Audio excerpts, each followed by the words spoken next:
All right, welcome to our Friday Flex, where we talk about reflections, which is what Flex is short for. This is your host, Keith, Joseph, and those who are with us knew last week we did a four-part series on death. Now we're going to try to extract as much as we can out of the concept of friendship, because is it Bismarcky? Friends? How many of us have them? Is that? Hold on. Houdini. Houdini. Bismarcky. That's Houdini, baby. Houdini. All right. Friends. How many of us have them? You got to forgive him. He's in the corner. Yeah. Literally. You still out the picture. No, I'm in here. Y'all see me? You see it? You see it? You see it? That's when you bumping knees. Well, that's what friends are for. Pause.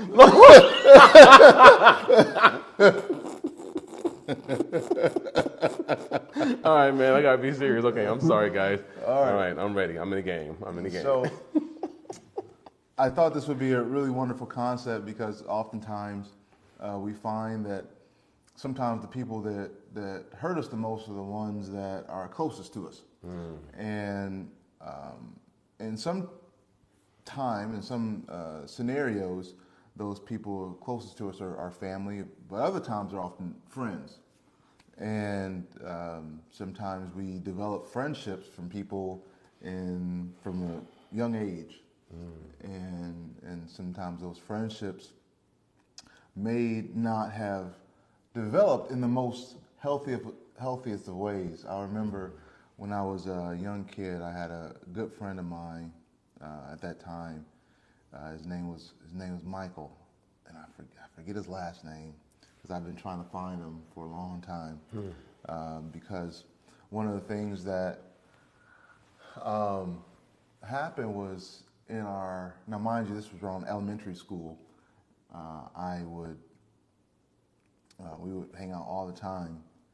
And in one situation, I think this was in preschool, either preschool or first grade. All I remember is that we were really young, and that we slept on cots. So slept on okay. cots. Yeah, We used to step on. We used to jump from one cot to the next. But So I know around that category I was really young, because the cots were in the equation. So I remember, me and Michael, we would do stuff all the time together, and one day, and I don't know what in the world possessed me to do it. I don't know if it's peer pressure or not, but there were some bullies that were picking on Michael, and instead of being there to support him, I helped them in bullying him. oh, so you were stumping him too? I was stuck. Hey. Just helping you out, buddy. It's for your own good. You'll shoot your eye out, kid. You'll thank me for this later. So I remember, oh man, during that time, I didn't see anything wrong with that. I'm like, hey, this is, for whatever reason, I thought it was fun, to join in on the bullying festivities, and it wasn't until after, when he didn't talk to me, he didn't trust me anymore, and I really questioned. Mind you, this is first grade. This is you're a child, and I thought to myself, that was terrible, So much so that even 30 plus years later, I'm like, if I only had the opportunity to really say I'm sorry, really to really experience, to express my heartfelt sadness and embarrassment for not being there to support him. And often times when we have friendships when we're younger, of course we're young, so we're going to make a lot of mistakes, right? We're going to react with very low emotional intelligence. That's very true. And often we will we'll burn bridges, of people that were once our friends. Mm-hmm. And I think that as we grow older, sometimes these friendships that we've had, from childhood, those relationships, if we don't properly analyze them, we can sometimes see that those friendships, those connections were made maybe through like trauma. They have what's called trauma bonding, or kind of deal,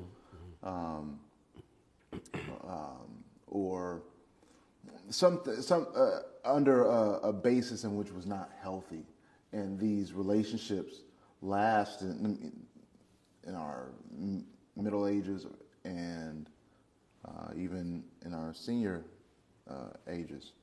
And so these friendships, because of not properly analyzing how they began, nor changing or evolving the way in which we function within those relationships, we get hurt because either we did not grow and properly support our friend in need, or they did not properly grow and support us as their friend in need. And I think that with that kind of, make sure, hold on 1 second. Oh, you got it in backwards. Yeah, I got it back, but it still works. All right. Okay, cool.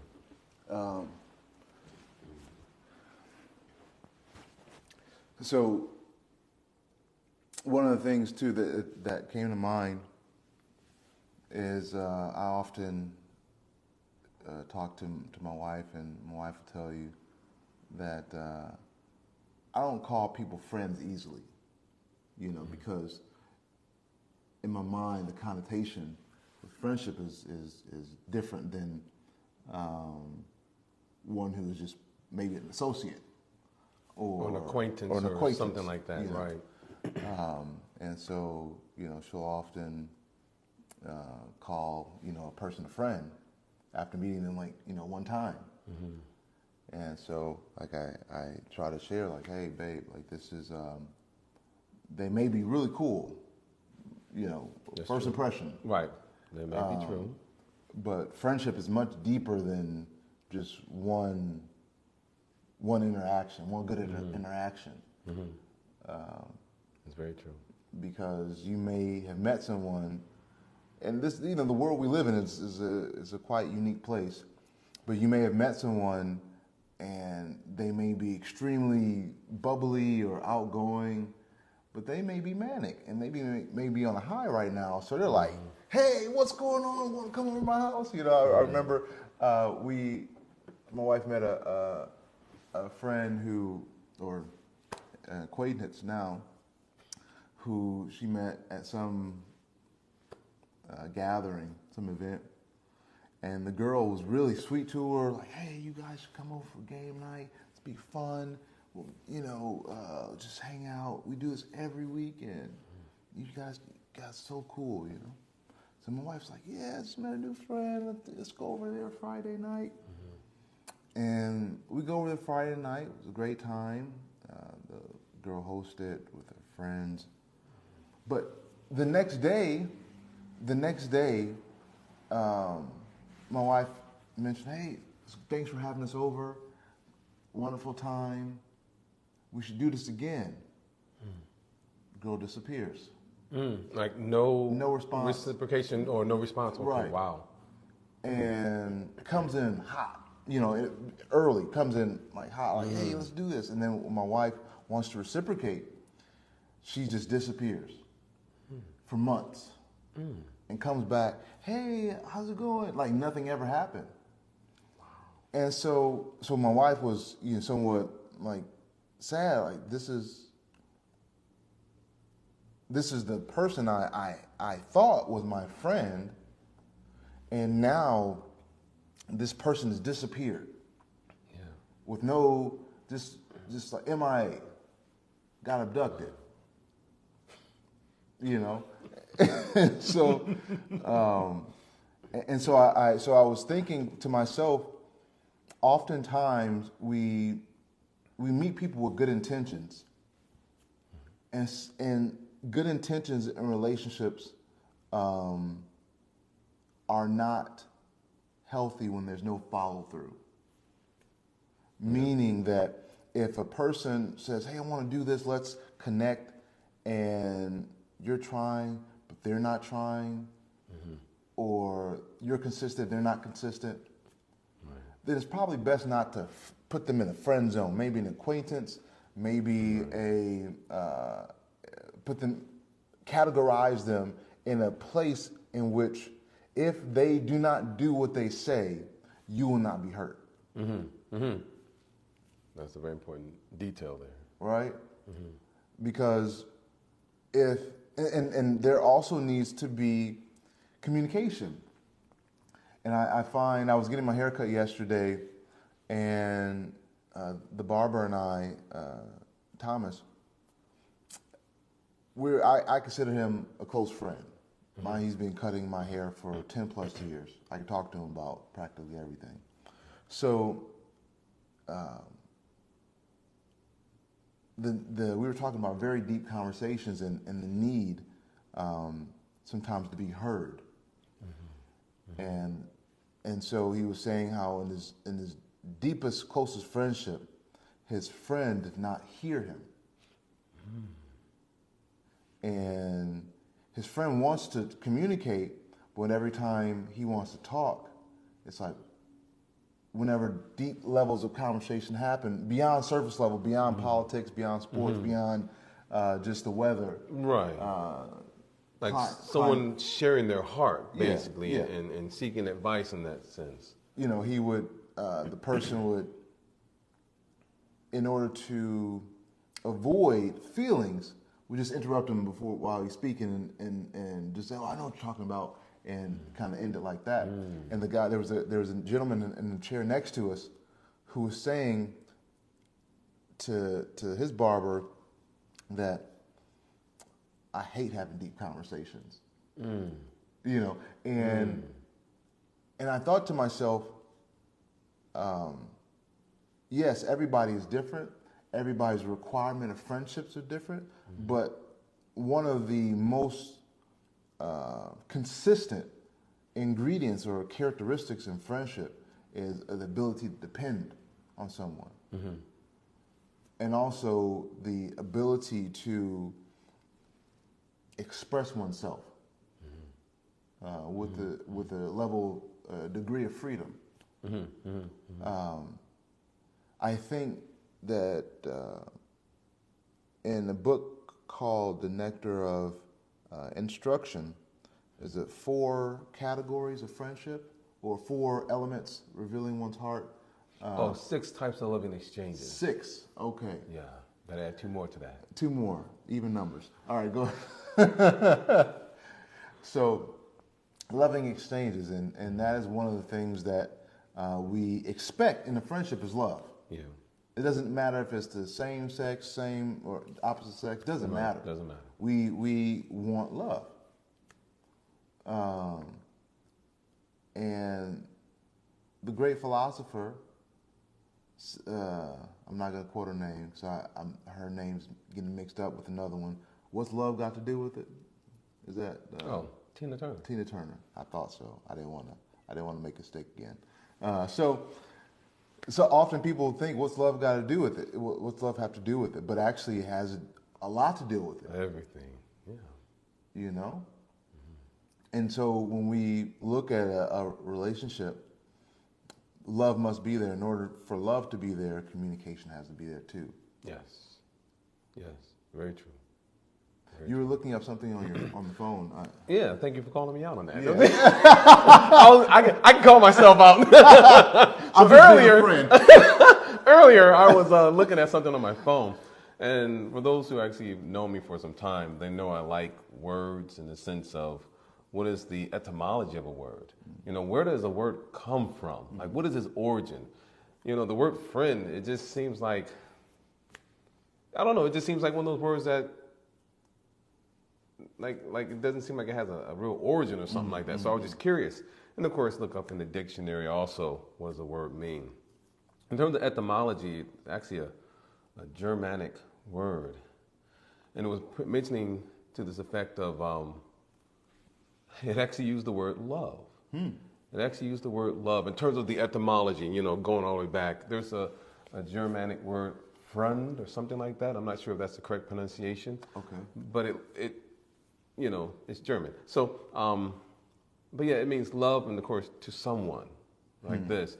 So I thought, wow, that's really deep because I didn't know that. Then the other thing was just, again, either the Oxford or the Merriam-Webster dictionary, the first meaning regarding friend, I'll give you this first one here. It says, a person whom one knows and with whom one has a bond of mutual affection. So again, the word affection, some type of loving exchange in some sense. And of course, this is a regular dictionary, so I don't agree with every detail, but it says typically exclusive of sexual or family relations. Then another meaning they have here is a person who has a strong liking for and trust in another. So second meaning is a person who is not an enemy. You know, so a person who is not an enemy are your friend or foe. Like that. So I thought that was very interesting because at the end of the day, it goes back to this, we'll just touch back onto it again with just this type of loving exchange. One thing that's very interesting, I'll tell you all very briefly here, the 6 types of loving exchanges, and then I'll tell you how amazing it is in terms of how they're laid out the way they are. So, first one is to give a gift and to receive a gift. The second is to give food that is cooked with love. In Sanskrit, they call that prasadam, for lack of better words. So to give prasadam, or food that's been cooked with so much love and intention, and to receive food that has been cooked with that love and intention. So that's 3 and 4. And then 5 and 6 is to reveal your heart in confidence and to seek advice. And so what's beautiful about that is this. In terms of working on a friendship or, meeting someone and actually, if you're interested in developing a friendship, you don't just go to any random person and just start sharing your heart with that person. You could. You could, but it's dangerous. It's dangerous, yeah. In the words of Mystical, danger. Watch yourself. Watch yourself. Right? Because if there's something that's very important and dear to you that's in your heart that you want to share with another person, you don't, as we're going to quote from the Bible, you don't cast your pearls before swine. They're not going to appreciate your heart. They're not going to take it seriously. And then who knows what they'll do with that information. They will, in fact, because, again, you're speaking in confidence, they may not be holding that conversation in confidentiality. They'll take it and they'll try to use it against you in some way, shape, or form, which I've seen that happen to me so many times. But what's nice is that with these 6 types of loving exchanges, you don't just go to 5 and 6 all of a sudden. You start with 1 and 2. It's a gradual buildup. So you don't put yourself in a hurtful situation all of a sudden, right? So it starts with little exchanges. Again, you may give a gift to someone. no big deal, something simple. Hey, happy birthday, whatever it may be, it doesn't matter. Or you receive a gift from that person. So you're reciprocating in some fashion. And then this aspect of cooking something. I mean, if you really think about cooking, I mean, giving a gift card is easy as all get out. You can easily go to the store, like, oh, $15, $20, doesn't matter what it is. No big deal. But when you actually cook something, to cook, it doesn't matter if it's cookies or muffins or, I mean, anything. You pick whatever you want to prepare. But when you cook something for someone, the fact that you took the time out to get those ingredients, the time it takes to actually prepare, whatever that item is, and then the cooking process itself. Like if you look at a recipe, you know how sometimes they'll tell you how many minutes it takes to prepare it. Like, oh, it may take 25 minutes to prepare this, but it may take a whole hour to bake it, kind of a thing. So when you look at all the energy and time that's put into cooking something, I mean, wow, the intention behind it. And then you receive that from another person and you're being thoughtful, like, wow, this person actually really took time out of their day, out of their life, out of their schedule to cook this for me. If we take it seriously, we feel touched by that, right? And then, again, beyond the giving and receiving of cooked food, then you have a point where if the trust is right, that you may start by revealing certain things. And again, revealing your heart and confidence doesn't necessarily mean that you confess your deepest secret or something like that, if that makes sense. Sin. Yeah. But it could be something like when you see that someone has done something that was really nice, doesn't matter what it is. But revealing your heart and confidence could be something as simple as, when you acknowledge that. I'll give you a good example, okay? I used to be in Detroit. Oh, what? No. I think we're good. Okay. You're connected? Yeah. Okay. So I used to sell cars, right? And, in our dealership back then, I was working like 85 hours a week, crazy hours, right? And I was known for being that type of person that, if something needed to get done, you can just say, hey, Swift, and I'm on it, right? So on this specific day, I had a few things that I needed to take care of. One of the things were my love letters. So what I call love letters are whenever I sell a car to someone, I would write them from my heart, an appreciation letter. I didn't just, stamp something. Your battery is low on your phone. 20. Okay. I wouldn't just say, hey, thanks for buying a car from me. Have a great day. I wouldn't do that. I would actually say something with some meaning, behind it. So I always call them love letters. And I would write these letters out, and I needed to complete like 6 or 7 of these things, right? I mean, I was having a good week. Yeah.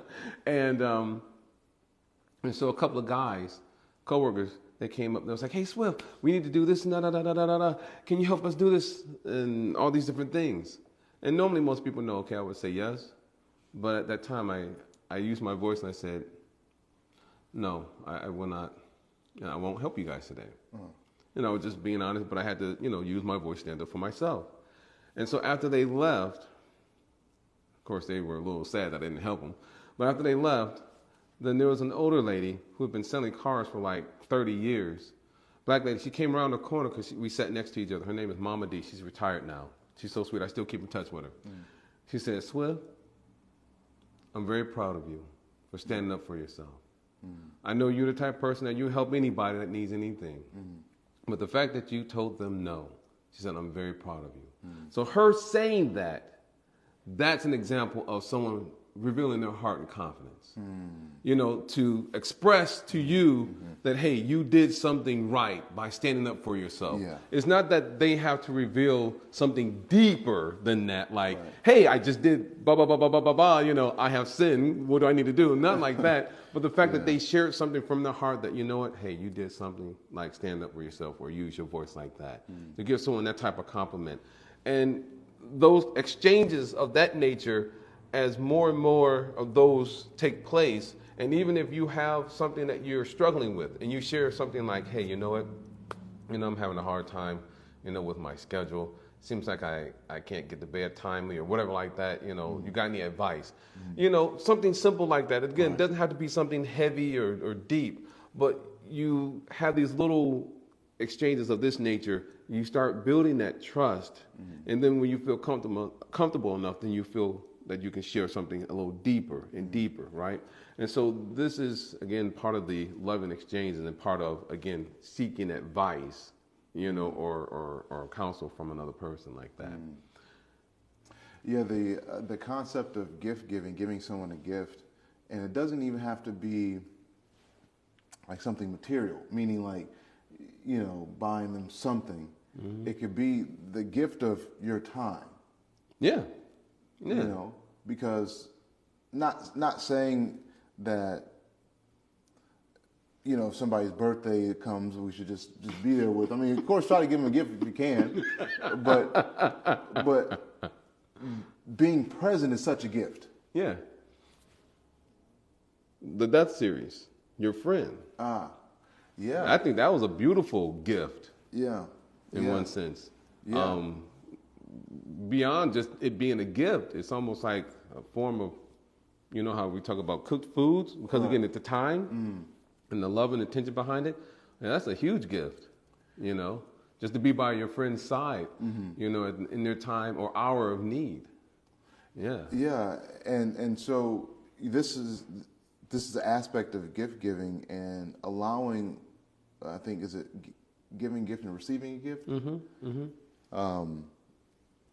And oftentimes, some of us, for whatever reason, whatever our disposition is, we don't allow ourselves to receive something for someone else. And yes, that's true. And guilty. I didn't want to say nothing.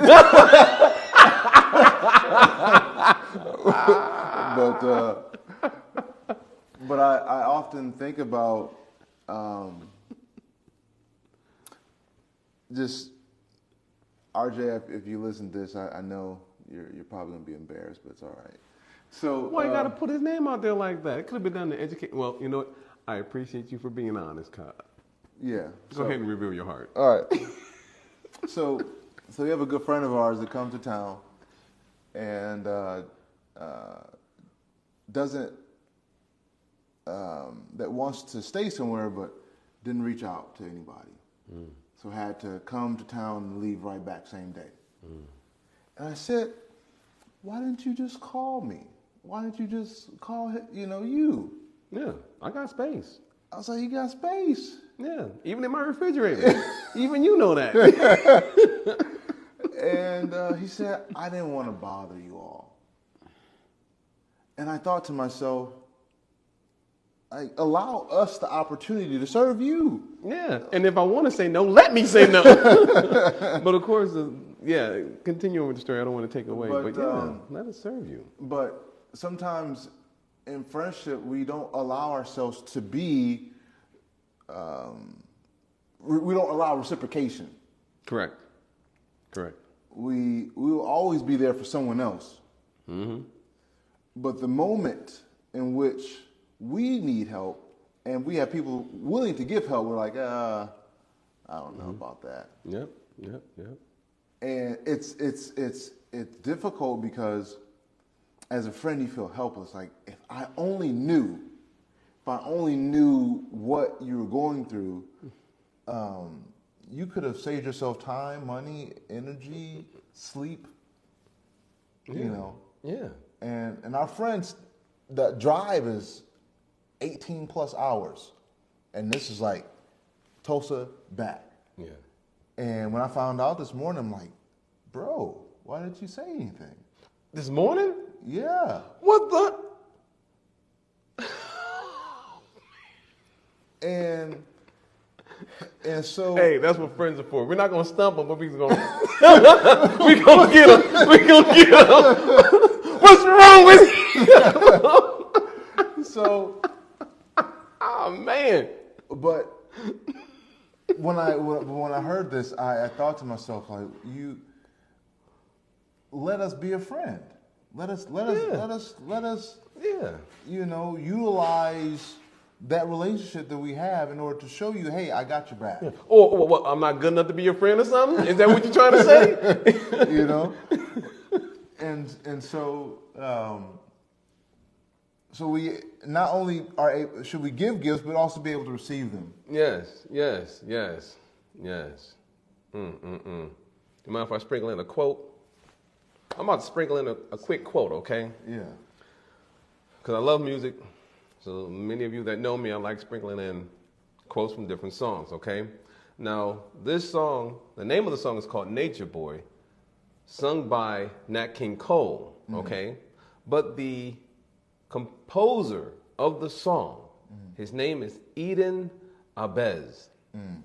And so in this beautiful song, literally like the last two lines of the song, he says, the greatest thing to ever learn is to love and be loved in return. It goes right back to what you were pointing out. Oh yeah, we can be there for someone else, but then when it's time for us to receive that love and affection, again, even going back to the dictionary meaning of the word friend, where you have a bond and you're receiving and giving affection, it makes me think even more like, to what degree are we friends? Meaning, not that we're not friends, but it's like there's that aspect of receiving that love or receiving that affection or allowing your friends to have your back. That's something that, I mean, like I said before earlier on, something that I have to work on personally. And I think I'm in a great situation, which I won't go into those details right now. Cliffhanger.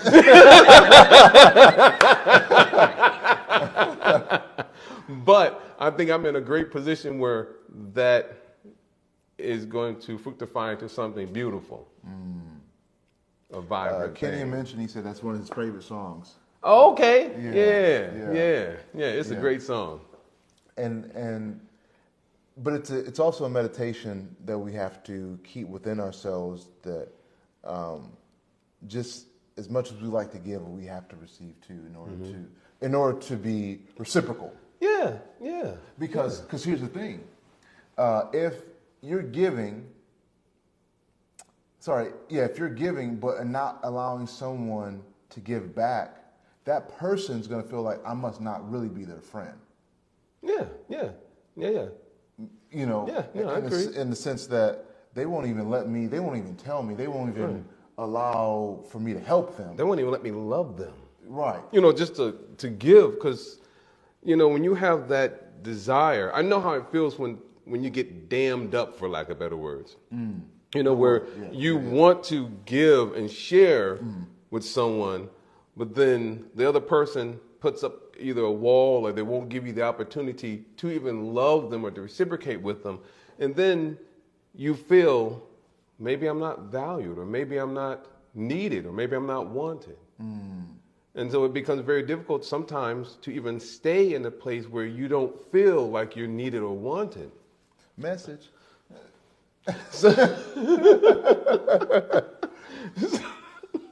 So it's very important that there is this flow of, or this exchange of love and affection and bonding and connecting, because again, if it's not there, then and I'm just going to jump off into a dark side here for a moment, because the moon has a bright side, but then there's also the dark side of the moon. I'm just going to jump there for a hot second, okay? I'll come right back. I won't be there too long. May the force be with you. All right, Scotty, beam me up. I should say that to Scotty next time we see him. Yeah, you should. Hey, Scotty, beam me up, baby. No, Scotty got to stay outside. But to get back to this point is that in today's society, where we are so fixated on technology, so much to the point where we are engrossed either in our handheld devices, our video games, and to the point where we are not physically, interacting and socializing and working on emotional intelligence in our interactions with others. And then on top of that, we feel that when no one is receiving my love or no one is allowing me to love them, I'm not valued, I'm not appreciated. Whatever I'm going through, because no one wants to hear my heart, just like you gave that beautiful example of how the one person in the other chair at the barbershop was like, I can't stand, heart to heart or deep conversations like this. What we unfortunately see in those individuals is that they start to experience this aspect of depression because they feel alone. They feel isolated. They feel like they're on an island all to themselves. And then they start to feel that, you know what? In one sense, do I even exist? They start questioning their own value, their own existence. And some individuals try to take their own life. They would try to do that. And I'll share this one quick story. I remember there was one man I came across back when I was a monk wearing orange. I was in Detroit, and I went for a walk. And that morning, I was thinking about, I can't remember if it was either Peter or Paul, but how he wanted to be so he was a fisherman, but to become a fisher of men, And so I went for this walk, and I was reflecting on that scripture, and I was chanting the names of God and meditating on the names of God, and I walked past the Detroit riverfront. And then once I reached my end destination, which was Angel Park, then I turned back around, and I was making my way back, and I saw a guy who was trying to commit suicide. And so I immediately stopped him, and, we sat and we talked, and he literally cried his eyes out.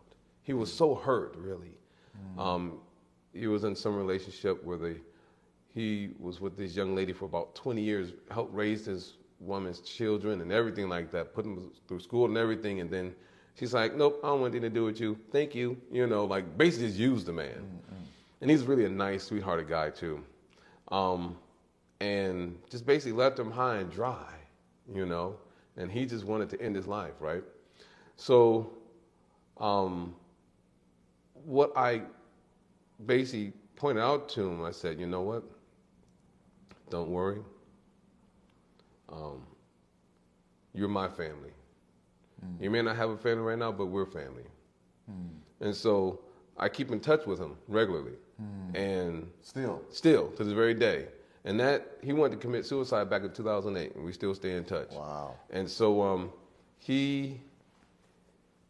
we stay in touch so much so that when I got married, I'm not married anymore, but when I was married back in 2016, he was there at my wedding. Wow. I made sure he was invited and that he was there present at my wedding, like so. And we keep in touch with him. So I say that because some people get to a point in their lives where they are like, you know what, I'm done. I'm ready to just end this suffering, right? They want to obtain nirvana. And so I just wanted him to know that, in the words of the great philosopher Michael Jackson, that you are not alone, and I am here with you. Although you're far away, and he knows that. And even though I'm here in Tulsa and he's happy for me in Tulsa, I'm happy for him, being in Detroit, but we stay in touch and we keep in contact like so, And I call him brother, and he calls me his brother and stuff like that. And so it's a good, healthy thing, because again, people do go in that direction, And sometimes for those that are used to giving but not receiving, because they set that mechanism within themselves, they also go on like the dark end too. Because you have the people that feel like they can't be reciprocated with, and therefore they go to the dark side. And you have the people that don't really care about, or they care about reciprocation, but they're used to giving. So they extend themselves so much they become exhausted. They keep giving and giving and giving. And we had a close friend, associate of ours, who was like that kind of person. You know, if you need something, you can ask them. They'll give you the shirt off their back.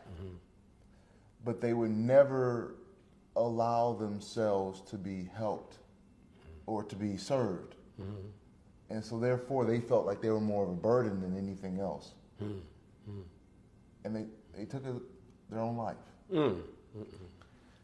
You know, and so I often think about the situation, like, how could I have been there for him, you know, even more so. But I often think about,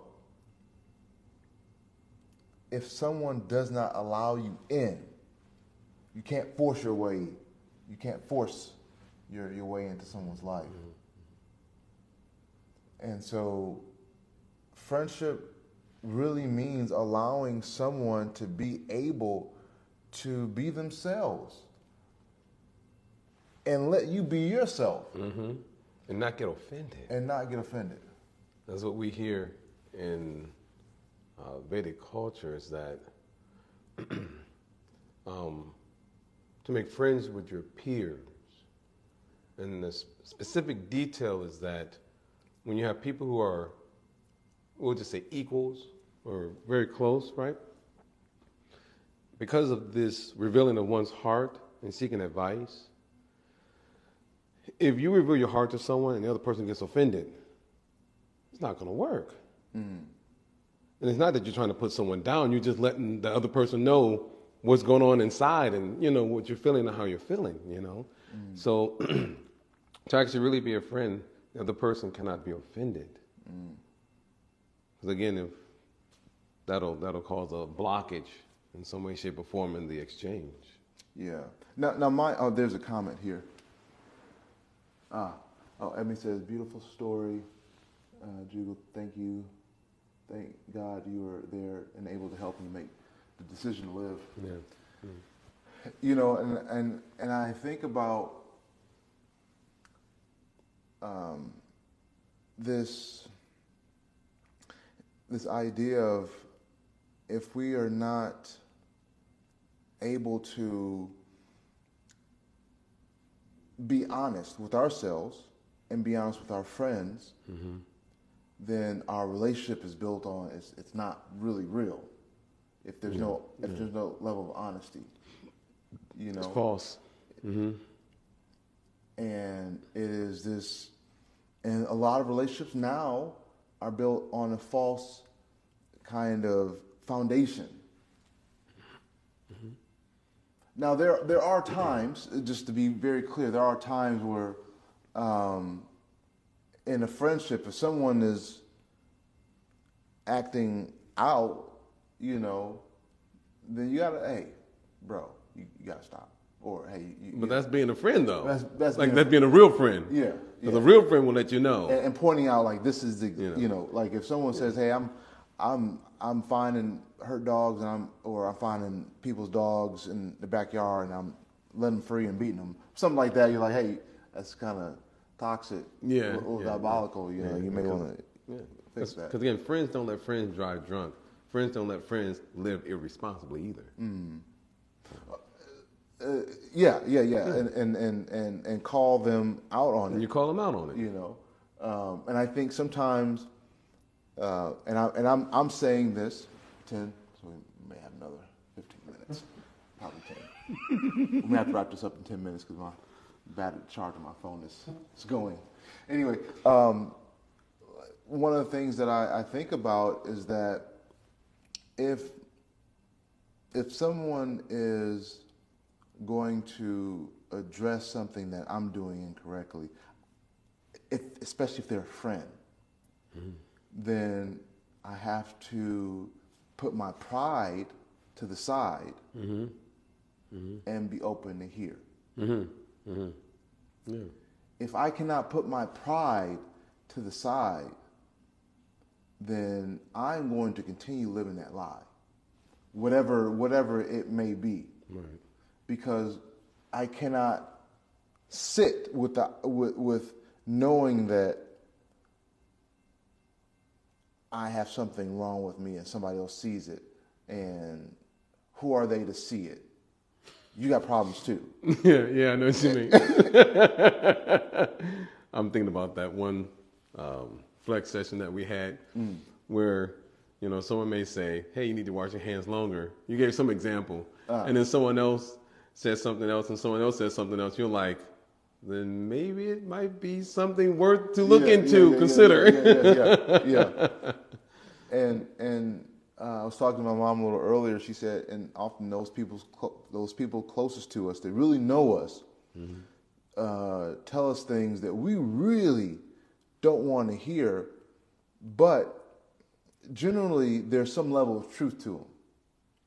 If the person is really, really, our dear friend, then of course it's going to be all the way true. Yeah. Unless there's someone that, questionable. Yeah. So she told me, she said, son, you messing up. No, I'm messing with you. Go ahead. No, but she would tell me, she was like, son, you could back when you were younger, you could be like a samurai with your words. And she said, you're much better now, but I realized that you're one of the few people that I would listen to as far as like constructive criticism.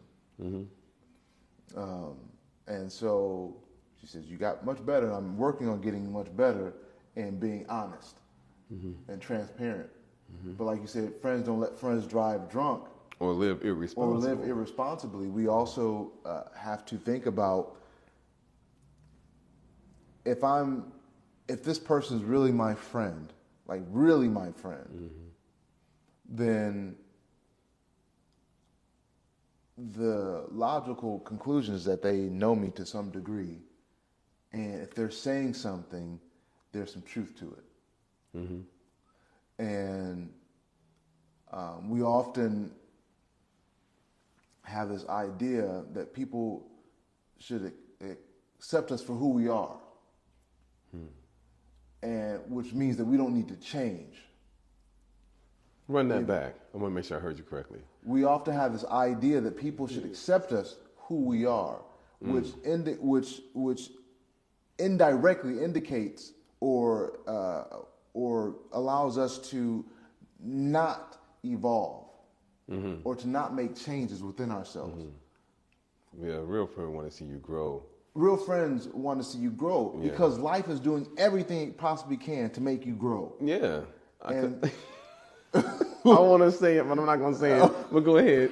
So life is doing everything that it can to make you grow, and your friendships also should require the same thing. Yes. Now, this does not mean nitpick. Like, hey, I noticed you got a hole in your sock. Like, it's not. I'm not saying you got a hole in your sock. I'm saying, that there's certain things that are just not. It doesn't matter. Yeah, petty. Yeah. There's certain things that are just petty. Yeah. Other things, like if you were, I won't say a name, but I love him. A very close family member of mine decides to not eat so properly. And those eating decisions put him in the hospital.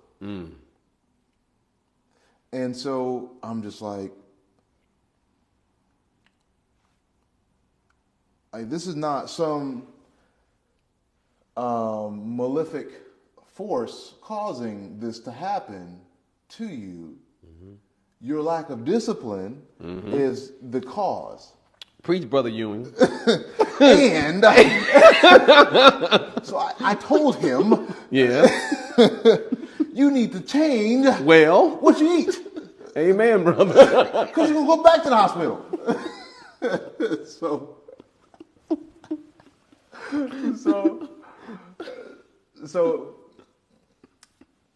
he thought, of course, at that time, he didn't feel like I was being harsh, but he understood that this was a different perspective than what he had. And sometimes our friends give us different perspectives than what we had before. Yeah, that's a healthy thing. That's a healthy thing. Yes. Because if the perspective is different than what we've grown up with, then we often think that it is a competitive, or it is a opposing or even unhelpful suggestion or opinion. But oftentimes it's those opinions or those suggestions which help us evolve in our thought, evolve in our habits. It goes right back to what you had mentioned before. When we allow our ego and our pride to get in the way, then we don't have the ears to hear. It's funny. So my wife will tell you, like, I read multiple books every night, and we're reading from the Gnostic Gospels, and there's a section in there that talks about Jesus quite often is saying, those who have ears, hear. And he says that multiple times, like, listen, listen, listen. But for many of us, it is an austerity to listen, because that means that we have to focus. We have to change our thought process.